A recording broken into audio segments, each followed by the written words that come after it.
everyone. Welcome to Effective and Efficacious and Efficient English Vocabulary Session. Today we're going to talk about how to describe people using idiomatic expressions and some of the synonyms that could be helpful and useful for you in the writing section. So we will start with concerning the people's types and idioms or people characteristics. The session of today will be very funny, will be very amusing, since we know all the types of people we're dealing with in life. So number one, we will start with the idiom couch potato. Couch potato, it means that this person is a lazy person. Maybe he prefers doing nothing at home. He's reluctant to do his activities and daily chores. So I describe him being a couch potato, and I can call him indolent, an indolent person, a sluggish one, okay, an idle person. Sometimes we call them reluctant, okay.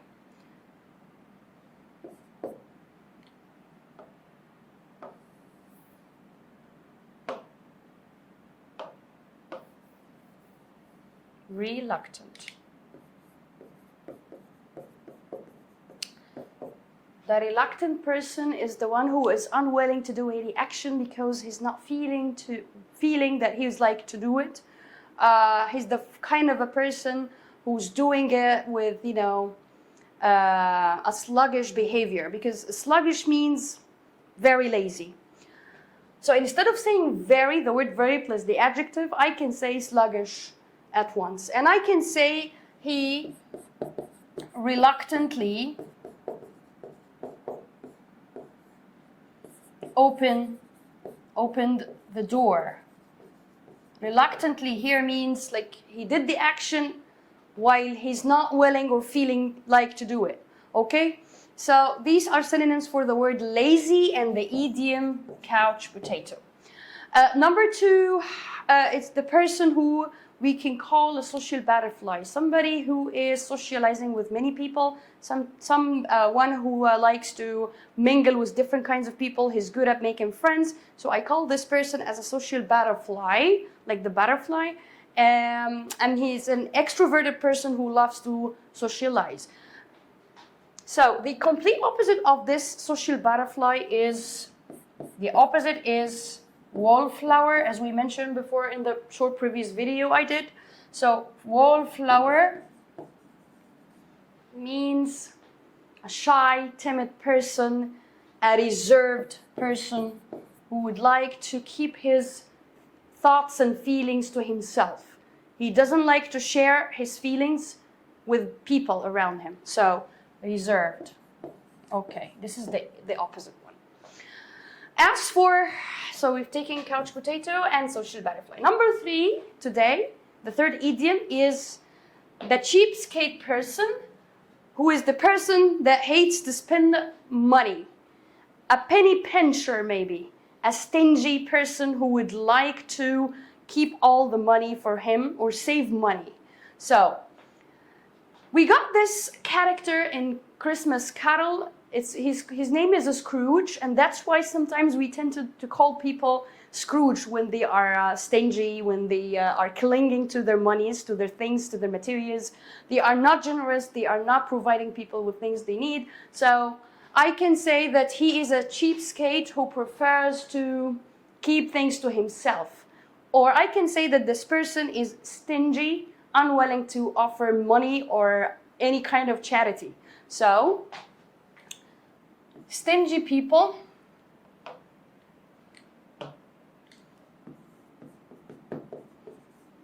okay, I can say stingy, I can say a penny pincher. He's a penny hyphen and then pincher. Okay.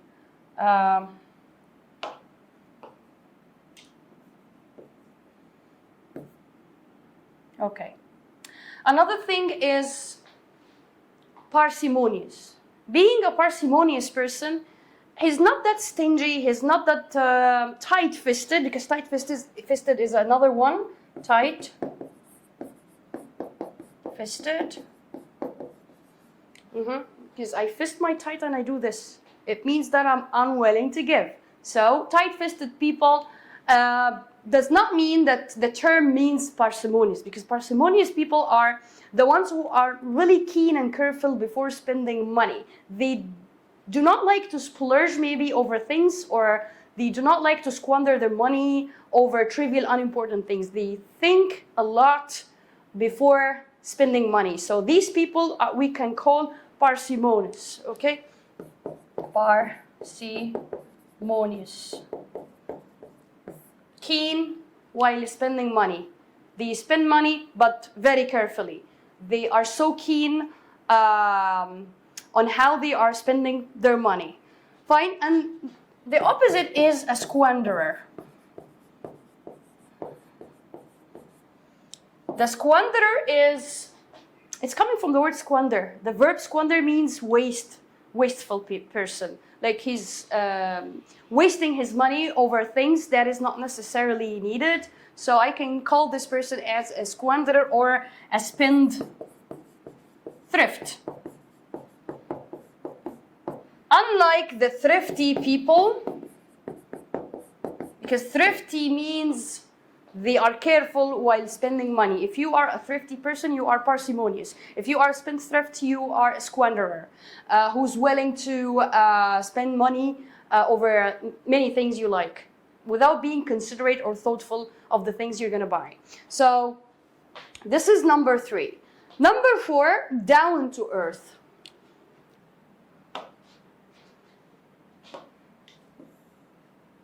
Let me erase this first.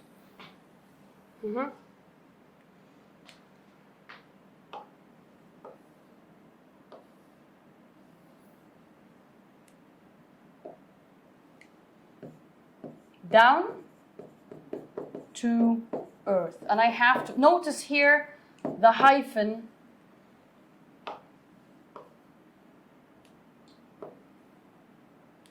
Okay. Down to earth, it means that this person is treating people equally, without putting into consideration that he is superior in position, or he's not conceited towards people, he's not arrogant, he's not dealing with everybody in a condescending way. So, down to earth, he's modest. I can say this, I love her for being modest. I like this person. The most striking personal trait I love about this person is that he is modest, he is humble, down to earth. Okay? He's sensible while dealing with people.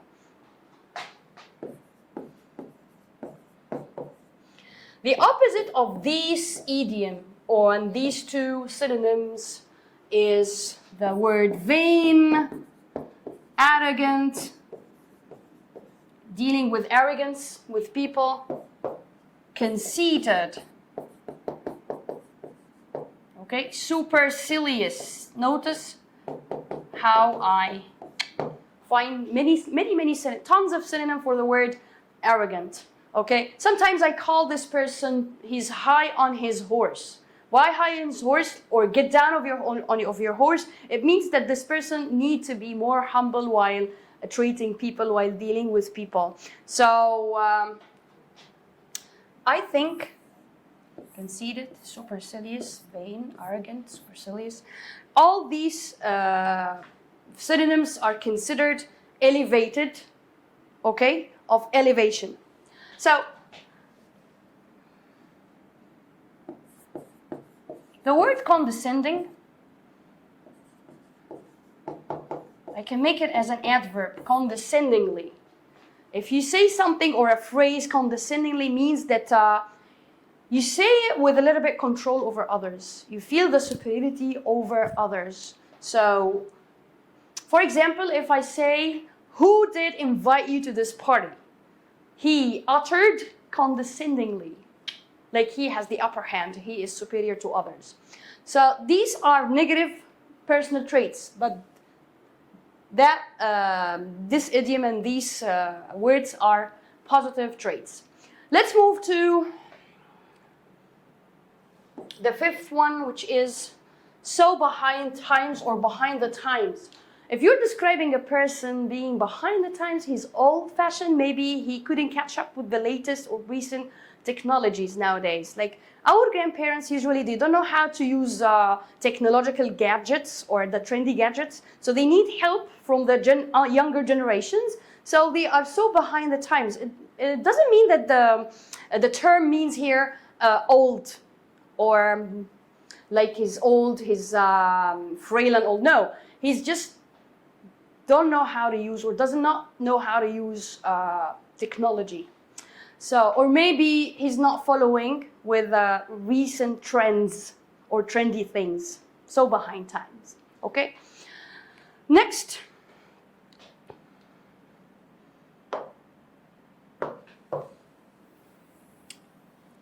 Okay.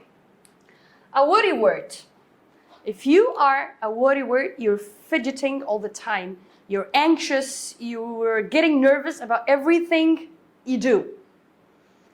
If you're nervous about everything you do, it means that you are a worry word. This is the idiomatic expression we use to describe such people. So my advice is to act as cool as cucumber.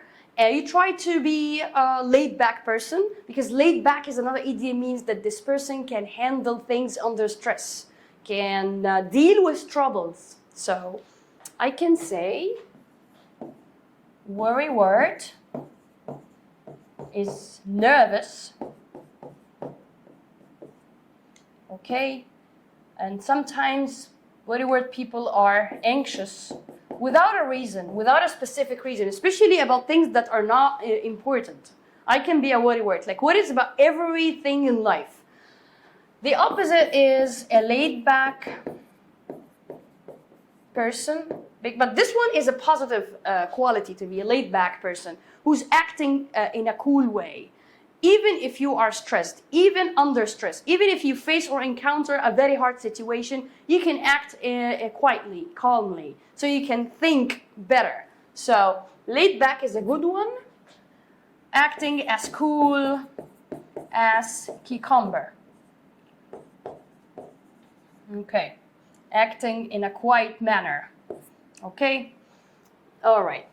What if I say level-headed? It's another good one. If you're level-headed here, you're smart, you're intelligent, you know how to also act under stress. Level-headed person. Okay? He's not that easily getting nervous or anxious. He's not a worry word. He's not maybe a high, strong character. So the next people's idiom will be eager beaver. If you are described being an eager beaver, it means that you're so enthusiastic, so eager to maybe learn new things or to be engaged in new activities. You have the passion to involve yourself in things, and you go the extra mile while maybe starting a new project, a new thing. You're having your YouTube channel, so you become an eager beaver to know everything. You know all the nuts and bolts about how to open a new YouTube channel, for example. So you're called an eager beaver, okay? Eager beaver is a good personal trait.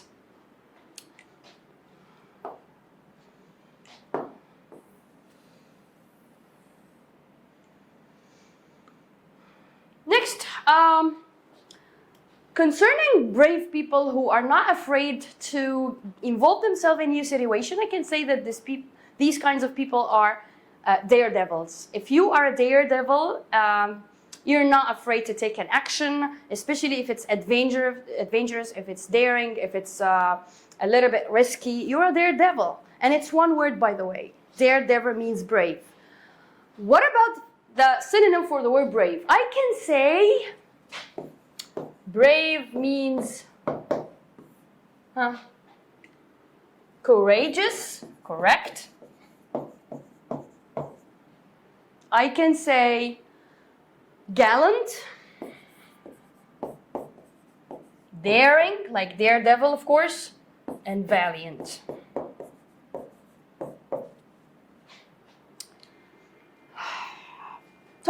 of funny, humorous people. I can say the idiom battle of laughs or battle of monkeys, okay? Like what I really like about my friend, that she is a battle of laugh, a battle of monkeys. Whenever I sit with her, I crack up. She keeps me in stitches all the time. So, synonym for laugh, maybe crack up, okay? Giggle, okay? Keep someone in stitches. This is a good expression to use, okay? Humorous, okay? R-O-U-S, okay? Hilarious. The movie is hilarious. Always keeps me in stitches because it has a cast that are battle of laughs. I'm talking about the cast who are hilarious, maybe people acting in a hilarious way, hilariously. Old as hills. As old as hills means that this person is old. Describing a person being an elderly, so we can call that this person is as old as hills. If this person is old, I can say that I can describe him being frail, being like knocking on heaven's door. All of these expressions are describing people who are old. So, as old as hills. Okay. The next idiom is the word black sheep, and we can describe a black sheep member. We're supposed to say that to a family member, or say that about a family member who is an outcast, maybe unwelcomed in the family.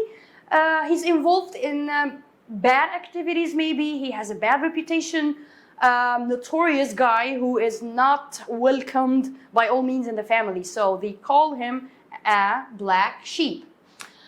An outcast is another word to say that a person is not welcomed in a society.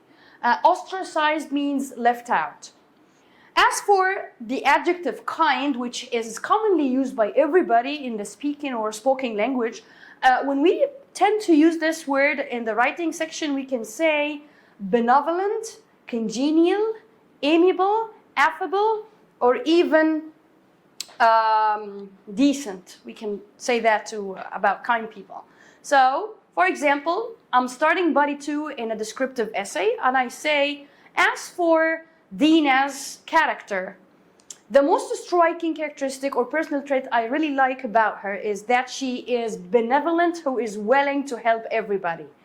This person is amiable and friendly. She's nice, congenial. Next, the word wise. The idiom is wise owl. He's a wise owl, okay? Because wise means that somebody who is think clearly and he's thoughtful before taking the decision, before saying any word.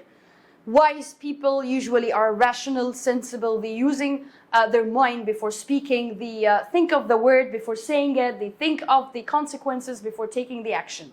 So wise people are prudent, okay? They are painstaking. They are considerate, and they are.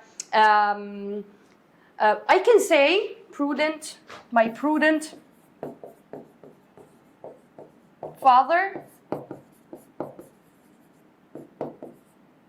is always taking painstaking decisions.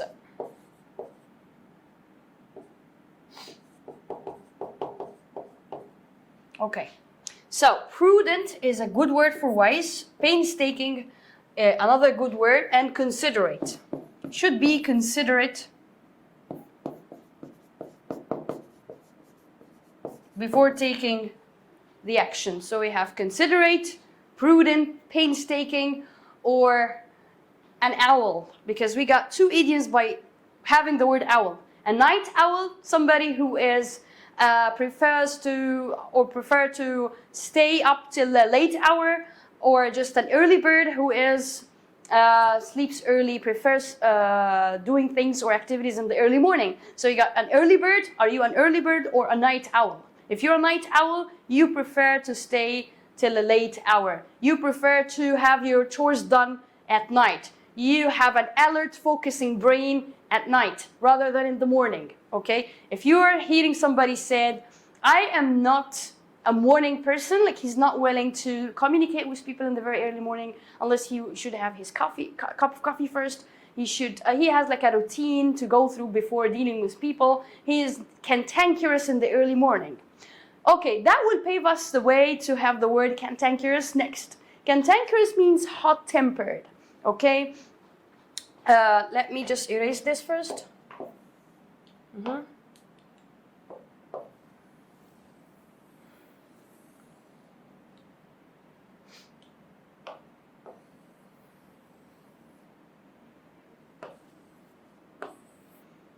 Okay. Hot-tempered. Yeah. I advise you not to talk with your daddy in the very early morning because he's a hot-tempered person. He's not a morning person. He is cantankerous. He's cantankerous. He is maybe somebody who is gets irritable very fast over trivial things, maybe. So I can say hot temper means cantankerous. Okay, number one. Number two, he is, okay, sulky, sullen, peevish, okay, all means easily irritable. So, assume that you're stating all the positive traits of your friend, but you will move to his negative quality or traits. So, for example, I say, Jack is salt of all earth. He's larger than life. He's the most benevolent guy in the school. However, when it comes to being irritated, he is cantankerous, super cantankerous, that he can hurt anybody who's dealing with him. He's aggressive and acted in a rough way when somebody got in his nerve. If I say you're getting on my nerves, means that you are driving me nuts or crazy. You are so provocative, and you're provoking me to be aggressive with you, to deal with you, and to show you an ugly side. So, cantankerous, sulky, sullen, peevish, easily irritable are all negative qualities. Okay, means hot-tempered. Okay, so as for even-tempered, if you are described being even-tempered, it means that you can control your temper. Under stress, you can control your nerves. You are not easily irritable. You're somebody who is level-headed, and you can think of the things before speaking. So, even-tempered is good. Good-natured is another way to say kind and benevolent. Another way to say congenial, good-natured, or sweet-natured. Another adjective or hyphenated words are sweet-natured or kind-hearted or tender-hearted. Tender-hearted. Okay. Okay. A crybaby and a scaredy cat. Usually, children are scaredy cats who become afraid of their own shadows, especially after being told a creepy story or a horror story before the time of sleeping. So before their sleep time, I have been told a very creepy story which made me afraid of my own shadow. I become a scaredy cat who usually freaks out. Okay? So scaredy cat is the complete opposite of daredevils. Okay?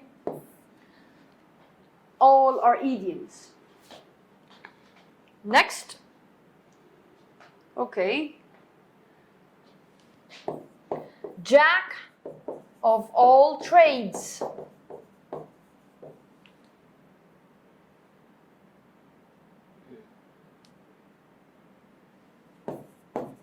Busy buddy.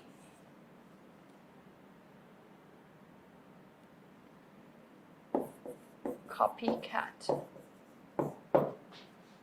Okay. Wet blanket.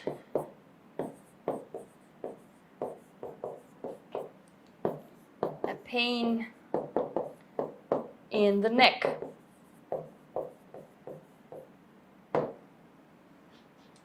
Okay. Here we go. Jack of all trades is a very nice personality. The one who is able to do and achieve a lot of things. The one who can maybe fix water pipes, and he can go working as a mechanic. He can fix light bulb. He can do many house chores, and he can get engaged in many professions. He's good at all of them. He's a good writer, maybe. He's good at picking a good cast for a movie. He has such a communication skills. He can study for those who are in need. Who can do anything. So this person is Jack of all trades. He is clever at doing things and do them all maybe conscientiously. Maybe he's good at doing many things at a time. Busybody. This is a negative. If we said that this is a positive one, this is a complete negative one. A busybody who usually gets prying into people's life. He is a nosy person. If I say you are a nosy person, if somebody called you a nosy person, don't be nosy. It means that you interfere in people's personal affairs or matters. So you're not supposed to pry, or you're not supposed to maybe be curious about knowing about people's life. It's not a new business. You are too nosy, or you are a busybody.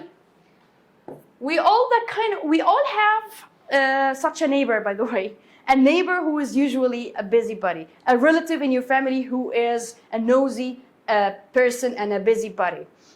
Number 3 is a copycat. Usually we call or describe children being copycats because they copy the behavior of each other. They imitate, maybe mimicking each other and imitate each other. Don't copycat me. It can be a verb, by the way. So the verb imitate is a good one here, okay? And here the verb nosy is relevant to this idiom. Wet blanket. If you are a wet blanket, this is a very annoying personal trait. Being a wet blanket, you can ruin people's good moments. If you are invited to a birthday party, everybody was cheerful in the party, everybody is having fun, they are laughing, bunch of people laughing, they are dancing, they are setting vibrant decorations, and they are playing good music. All of a sudden, a kid from the invited people started stomping his feet to the ground and starting, crying out loud because he's complaining that things are not his way, are not good for him, or he's not satisfied. So I say that this person is a wet blanket. Grumpy people who are always complaining about many things. Anything that is not done in his way or in her way, she starts crying. So he or she now can be described being wet blankets, annoying, ruining good moments maybe, because they are grumpy and grouchy. So the word grumpy here,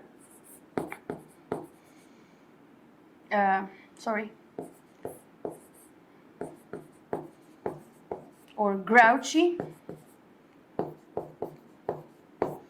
I can relate these two words.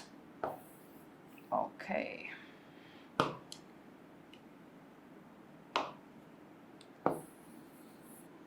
Okay. Grumpy. Okay. Grouchy. A pain in the neck. A pain in the neck. Notice how much I'm smiling. I'm grinning from ear to ear because we all have this person in life, maybe at workplaces, maybe a family member, somebody in your building, a resident, somebody you know who is a pain in the neck, means very annoying. He or she drives you crazy. That you cannot have a grip on yourself or your anger. So you cannot control your anger while seeing this person because it's hard for you even to not to show that you are irritated. So a pain in the neck here. Irritating. Annoying. Very annoying person. Okay. Maybe some of the school bullies can be considered as pain in the neck because they pick on each other all the time, which is a bad thing, of course. If somebody bullied you, you have to go and complain because this person will remain a pain in the neck for the rest of the year. So you have to stop this person. You have to know how to defend yourself because pain in the necks will remain pain in the necks forever. They will be annoying and irritating.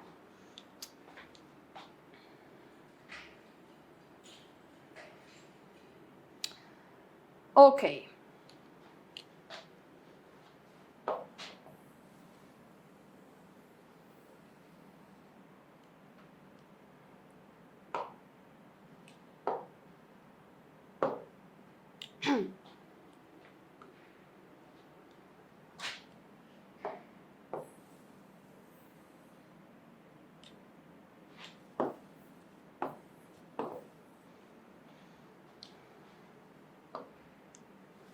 All right.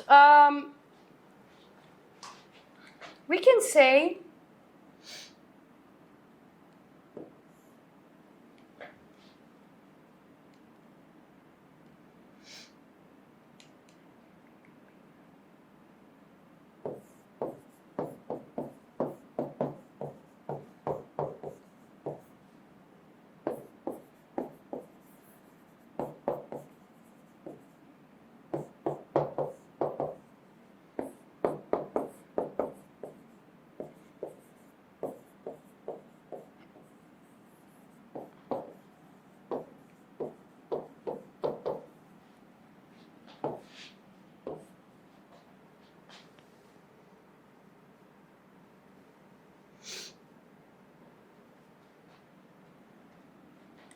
okay, salt of earth.